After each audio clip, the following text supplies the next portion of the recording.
Hello and welcome along to the Property Academy podcast by Opus Partners. I'm your host, Steve McKnight. And I'm Andrew Nicol. And today on the show, we're talking about how do I ask my boss for a pay rise. So over the next 15 minutes, we're going to go over how do you actually ask your boss for more money? What are some of the exact scripts you can use? And on top of that, what to do if your boss says no. And this is really important because in our book, Wealth Plan, we talk a lot about the earn, baby, earn strategy, which is if you are trying to get a mortgage approved, if you want to buy your next investment property, sometimes one of the most effective things you can do if the bank is saying no is to start earning more money. And I know that sounds really basic, but we've seen time and time again, many investors go to their bosses, ask for pay rises, and that gets them over the line to buy their next investment property or perhaps even their first home. But how do you go about asking your boss for that pay rise? So what's kind of step number one, Andrew? Well, step number one, I think, is figuring out if you're actually being underpaid at the moment. So am I getting a fair market rate? It might be that you're being overpaid at the moment and you're getting a really generous a remuneration package, in which case you probably don't want to go and renegotiate that. But let's say you are underpaid. And it's interesting because 1/3 of Kiwis, according to an article I read, believe that they're actually underpaid at the moment. No, sorry. Less than 1/3 of employees believe their pay is fair, which means that over 2 out of 3 Kiwis think they're being underpaid. Wow. So we've got a staff of about 90. That means that 60 of them think they're underpaid at the moment. Well, statistically, I'm not sure if I don't know if that's true. I'm not sure if I agree with that assessment. And so what you need to do is figure out, number one, am I underpaid? And then you probably need to have a conversation with your boss around that. And I think the main thing here is basically it's saying in a very professional way to your boss, look, if I am being underpaid, then 2 things. One, I could probably go and find a job that pays me more. And we wouldn't want to say it You can't say it in an aggressive kind of way because you're only going to piss your boss off. Or I was going for the word entitled. You don't want to come across as entitled, but this is basically it. Number one, I could probably go and find a job that's pays me more. But secondly, if this is the going market rate, if I leave or if I get hit by a bus, you're actually going to have to pay more to replace me. And in a really professional way, that's what we're going to say. Now, the big question is, how do you figure out whether you're being underpaid? There are actually some really good tools to figure this out. One of my favorite ones is Seek Salary Comparison Guide, because you can go in and put your salary in. And I'm going to say that, let's say my name is Nick. I earn $100,000 a year and I am a civil engineer. So you can pop that in, click compare your salary. And according to Seek, the kind of correct range for a civil engineer, or the market range, is somewhere between 105K and 125K. That's if you are in Auckland. So Nick, looking at this, could say, well, according to the numbers, the salary figures that employers are actually putting into Seek, because even if, like whenever you put post a job advert on Seek, even if you as the employer decide not to show the salary, Seek still collects that data so that it can power their algorithm. So we know that employers who are looking for civil engineers are typically paying between 105 and 125K. So Nick falls below that range. Now, one thing I really like about the Seek salary comparison is you can also change the region, because the fact of the matter is people in Auckland often get paid more than the rest of the country because the cost of living is higher, and that's just how the market works. So let's say Nick was instead in Taranaki, that he would be at the lower end of that range. The range in Taranaki is between 100K and 120K. So Nick's now just at that bottom edge. Now, he still might be able to justify a pay rise, but that's one way to look at it. The other place that I like to go is Hayes Salary Guide. Hayes is a recruitment firm. And what they do is if you put in all your details, they'll send you a 172-page document that goes through pretty much every job and shows you the ranges around different industries and also different cities. So let's say that I, again, am Nick and I am a civil engineer.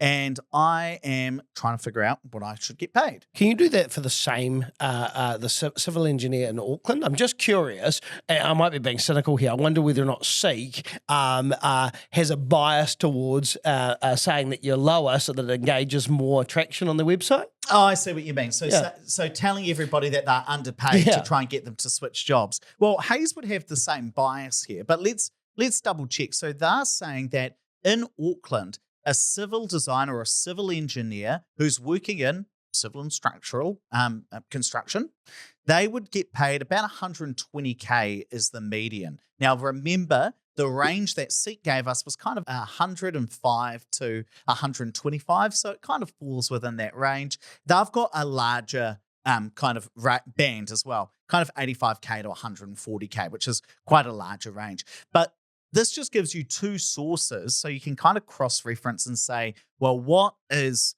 the range that I should be paid within? One other that I just want to mention, there's also careers.gov.nz. And I just want to mention this because their ranges tend to be lower. So again, Seek said 100 to 120K. According to careers.gov.nz, they're saying 90K to 110K. I do tend to see that this website has lower ranges. One of the reasons I believe that's the case is they're often citing data from a couple of years old, kind of 2021 through to 2023. So that does mean that the data on this website might be even 2 to 3 years old. And so I mention this because if I was your boss, they might Google, okay, civil engineer salaries. They come to careers.gov.nz and says, well, hang on, the range isn't 100 to 120K, it's 90 to 110K. And then you can just point out, hey, this data might be a bit old. You're not hiring somebody in 2022 and paying a 2022 salary. You're hiring someone now in 2025. And so we've got to be paying 2025 salaries. Yeah, and surely Seek do have the most up-to-date information, I would have thought. Yeah, Seek and Hayes, I think, is pretty up to date. I mean, Seek's probably got more information because pretty much everybody posts on there. So I would myself, I would be using the more up-to-date data just to make sure, both as an employee and an employer, that you are working on the latest information. So long as it supports your argument. Then the next thing you got to do is you got to figure out actually who to have this conversation with. And you know, I'll give you an example. Imagine if you're a mortgage broker that worked for Opus Partners, you might think, okay, right, I've had a look and now I've decided, yep, I could get more money at a different company right now. I'm going to go have a conversation with one of the bosses then. And so then you might think, okay, well, I'll go talk to Andrew. He's the managing partner of the company, so I'll go and have a chat to him. I'm not the right person to talk to for something like that. So if somebody tries to come and talk to you about their salary, what would you say to them? I'd say, you need to talk to someone else. Yeah. And then, of course, you might think, okay, well, then do I talk to Eleanor? Eleanor heads up our head of people and performance. So you think, okay, well, Eleanor's obviously the right person. She's the one that brought me into the company, or she was at my initial interview. I'll have a chat to her.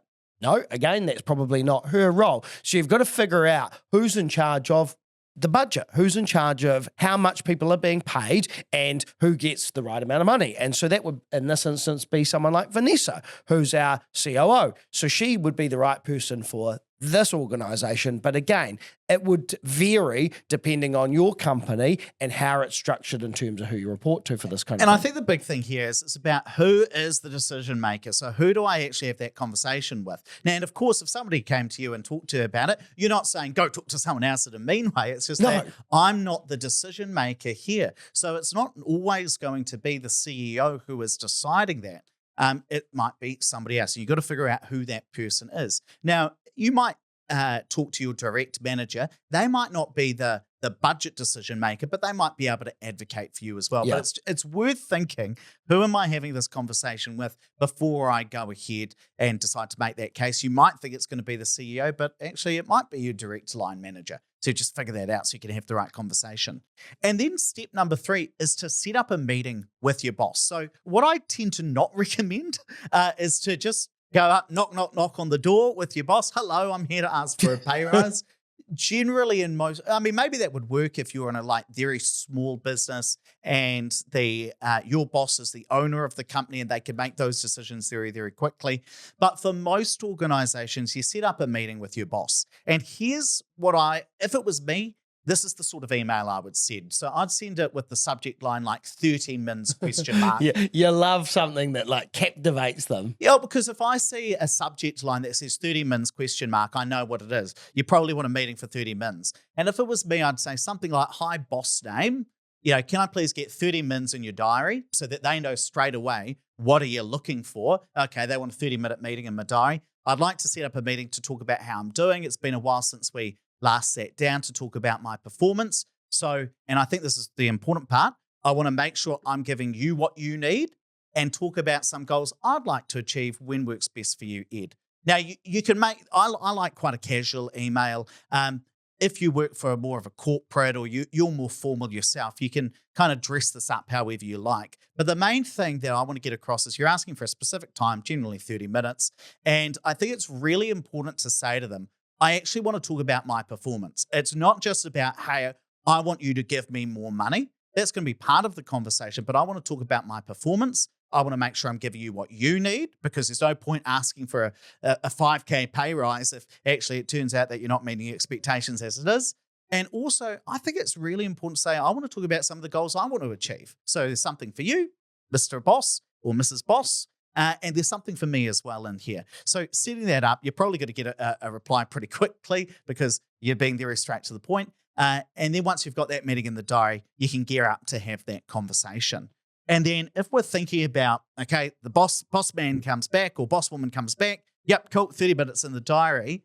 How are we having that conversation in the meeting, Andrew? So again, like the email, I wouldn't go straight into the asking for more money, right? Like, hello, Andrew, I'm here to ask for an extra $10,000, please. Unless you're Ed, that's just the way you are. I think what you do is think of it like a date, right? We're not going to jump to the end of the date right away. We're going to have a few drinks first. What happens at the end of the day? And so I'll tell you later. And so maybe what you want to do is you want to go in there and you want to start by, again, asking what you're doing well, but also ask where you can actually improve. So, hey, look, we all know we're not perfect. So what kind of things can I be doing better in my role to, again, bring more value to the business? But also, again, demonstrating that you are actually adding value to the business, making sure that you are adding value, because if you're not adding value to the business right now, no point asking for a pay rise.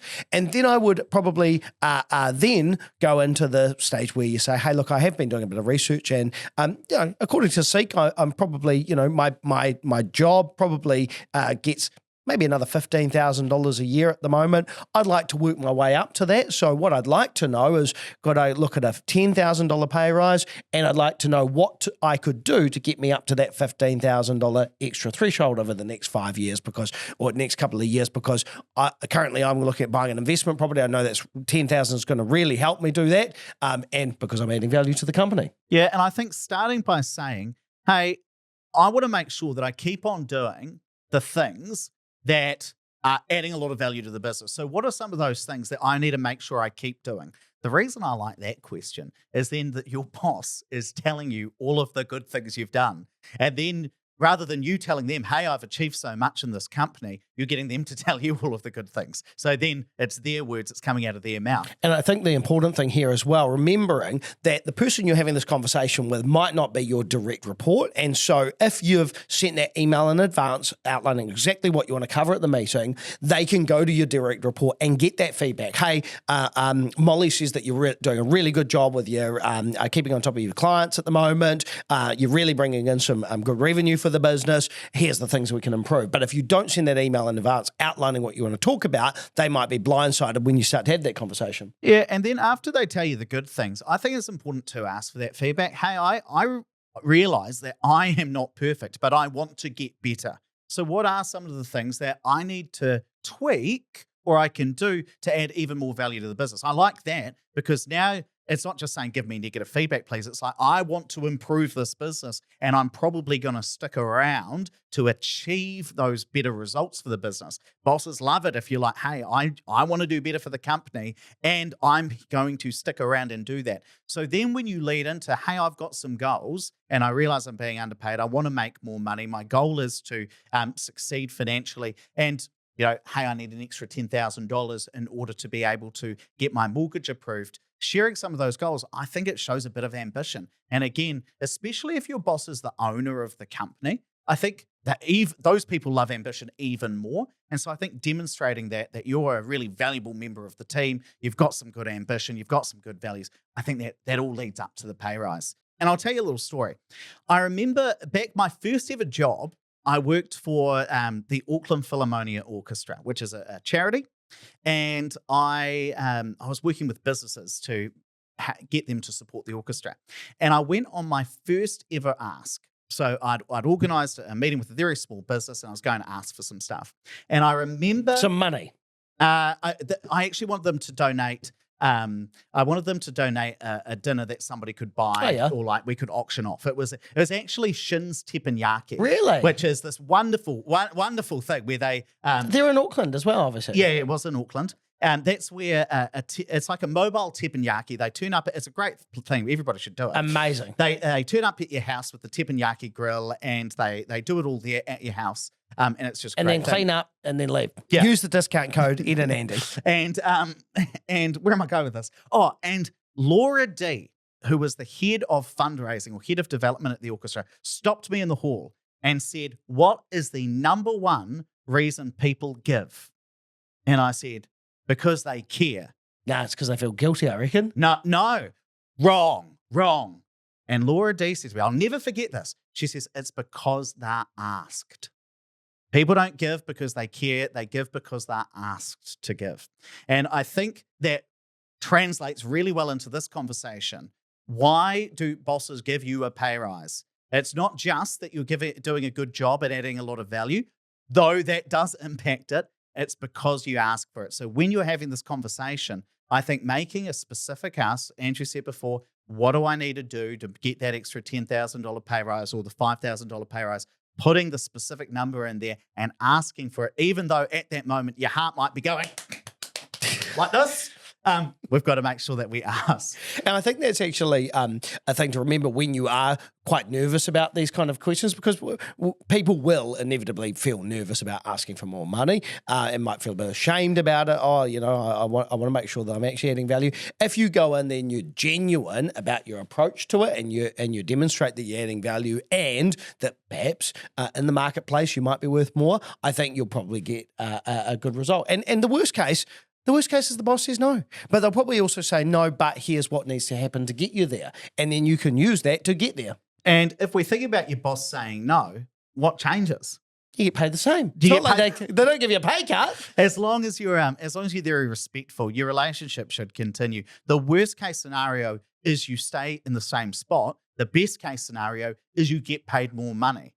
Like it is almost a no-lose situation. Now, a couple of tips, right? Because we've got to adapt this for our own organizations. Some workplaces are much more formal, some are much more casual.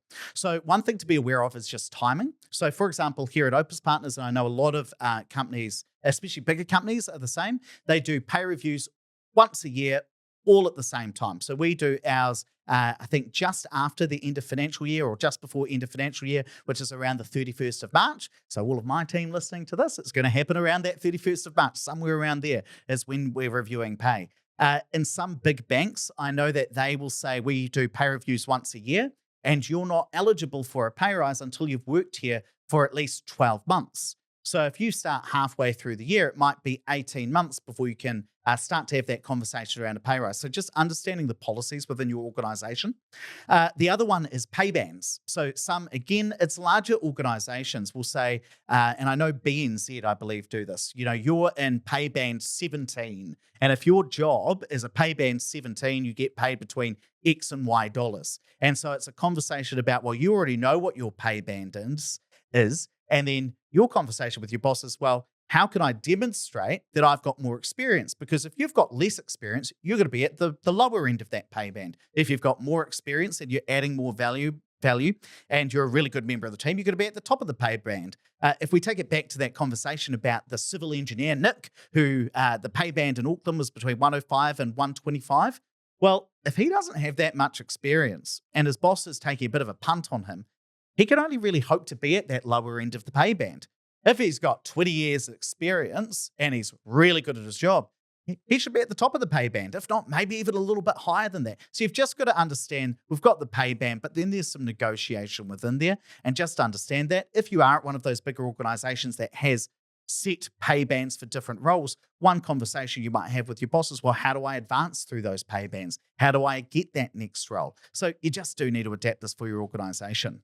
And while we're talking about pay rises, what have you seen? How much more money have people got when they've followed this process. So there was an interesting couple that I met with a couple of weeks ago, and they've got quite ambitious property investment goals, and their number one thing that's holding them back is not equity, it's income and their serviceability. Now, they know that servicing test rates are going to come down. It's going to become easier for them to lend over the next few years. But because of the fact that they want to take matters into their own hand, they don't want to just have to wait for the market. What they did is both of them respectively went to their employers. They're on similar sort of money each, and they've managed to negotiate over the next 5 years a 10K increment, I think, for her role, and I think has about a 7K increment with potential bonuses as well, increases per annum for the next 5 years. So wait, she's going to get over 5 years, if it all works out, an extra 50K a year. Correct, and he's going to get 7 times 5. That's what they both negotiate. They're both on really good incomes at the moment. He gets bonuses on top, which is why he hasn't been able to get quite as much. And because of that, what they've done is work with their mortgage broker to work out, yes, we can absolutely buy a property a year for the next 5 years, and that's going to meet their end goal, which is their closing their wealth gap, which I thought was an awesome way of doing it. Okay, that's good. That's really impressive. And if we went the other side, let's say that you were like one of my first jobs was working at Farmers, right? So Really? Farmers? Yeah, I was at the Manchester section. I've worked a lot of store jobs. I've worked at the warehouse. I've worked at Farmers. I've worked at a hairdresser. What were you doing? Dressing up the mannequins or something? Oh no! Well, no, I was on the tills. Oh yeah, I used to love it. The old ladies come in, buy their I matches. bet you did. dear. Oh, more stockings for you, Deirdre. Oh, these all look lovely on you, Pamela. Steve. Hey, there's nothing wrong with that these days.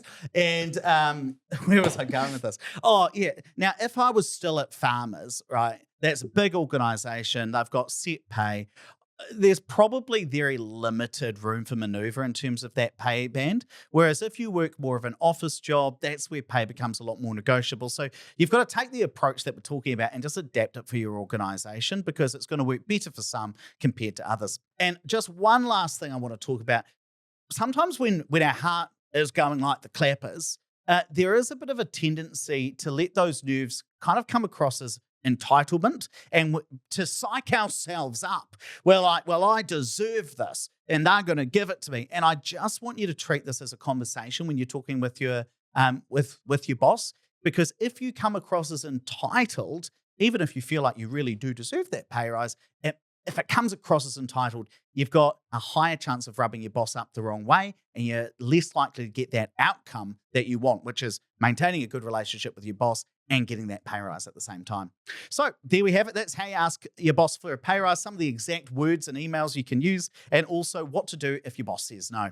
Right, let's wrap it up there, but please don't forget to rate, review, and subscribe to the podcast. It really does help us get the message out to more people. If you're listening to this on Spotify or Apple Podcasts, you want to see some of the visuals we're talking about, the graphs, the reports, just Google Opus Partners YouTube. It'll be the first thing that comes up. If you're watching on YouTube, make sure you hit the like button. That is how we know whether these are the sorts of videos and podcasts you want us to do more of.